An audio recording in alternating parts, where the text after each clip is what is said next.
Hi everyone, the Simple Dad here. In this video, I'll show you how to open the Air Command menu with a pen button. So if you remove your S Pen and you want to open the Air Command menu, which will appear right here or maybe here, then let me show you how to do this.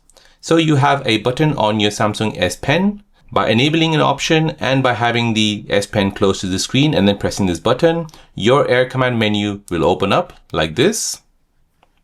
So let me show you how to turn this feature on. So first you want to go ahead and bring down the notification bar. Now you want to go ahead and tap on settings at the top right. Next, scroll down until you see advanced features. Now here, tap on S Pen.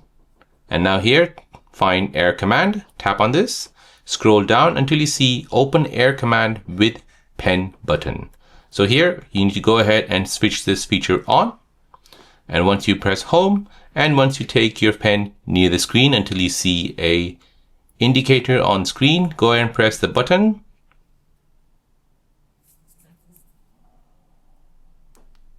And your Air Command menu will appear. So there you go guys, that is how to open the Air Command menu by pressing the button on your S Pen near the S25 Ultra screen. If you're new on the channel and you want to find out more about your iPhone, your Android phone, or any other social media apps, then don't forget to subscribe to this channel to become a part of the Simple Dad community. Hit the like button if you find this video useful.